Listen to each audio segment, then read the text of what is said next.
ನಮಸ್ಕಾರ ವೀಕ್ಷಕರೇ, ನಾನು ನಿಮ್ಮ ತಾರಿಣಿ ಮಾತಾಡ್ತಾ ಇರೋದು. ಏನು ಇಂದಿನ ಸಂಚಿಕೆಯಲ್ಲಿ ನಕ್ಷತ್ರಗಳ ಯಾವ ಯಾವ ನಕ್ಷತ್ರದವರು ಯಾವ ದೇವರುಗಳನ್ನ ಬೆಳಿಗ್ಗೆ ಎದ್ದು ಆರಾಧನೆ ಮಾಡೋದ್ರಿಂದ ಒಳ್ಳೇದಾಗುತ್ತೆ, ಆ ದಿನ ಪೂರ್ತಿ ಖುಷಿಯಾಗಿರ್ತೀರಾ ಅನ್ನೋದ್ರ ಬಗ್ಗೆ ತಿಳಿಸ್ಕೊಟ್ಟಿದ್ದೆ. ಹಾಗೆ ಮುಂದಿನ ನಕ್ಷತ್ರ ಆಶ್ಲೇಷ ನಕ್ಷತ್ರ. ಆಶ್ಲೇಷ ನಕ್ಷತ್ರದವರು ಆದಿಶೇಷ ಇಲ್ಲ ಸುಬ್ರಹ್ಮಣ್ಯ, ಇಬ್ಬರಲ್ಲಿ ಯಾರನ್ನಾದ್ರೂ ಒಂದು ದೇವರನ್ನ ನೀವು ಪ್ರತಿದಿನ ಬೆಳಿಗ್ಗೆ ಒಂದು 2 ನಿಮಿಷಗಳ ಕಾಲ ಧ್ಯಾನವನ್ನ ಮಾಡಿ ನಿಮ್ಮ ದಿನನಿತ್ಯದ ಕೆಲಸಗಳಲ್ಲಿ ತೊಡಗಿಕೊಳ್ಳಿ. ಖಂಡಿತವಾಗ್ಲೂ ತುಂಬಾ ಉಲ್ಲಾಸಭರಿತವಾಗಿರುತ್ತೆ ಆ ದಿನ ನಿಮ್ಗೆ.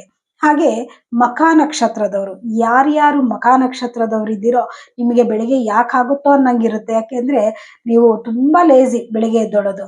ಅಂಥವ್ರಿಗಾಗಿ ಹೇಳ್ತಿದ್ದೀನಿ, ಪ್ರತಿದಿನ ಬೆಳಿಗ್ಗೆ ಬೇಗ ಎದ್ದು ಸೂರ್ಯ ದೇವರನ್ನ ಆರಾಧನೆ ಮಾಡಿ, ಹಾಗೆ ಸೂರ್ಯ ದೇವರನಿಗೆ ಸೂರ್ಯ ನಮಸ್ಕಾರವನ್ನ ಮಾಡಿ ಆ ದಿನ ಪೂರ್ತಿ ಉಲ್ಲಾಸದಾಯಕವಾಗಿರುತ್ತೆ.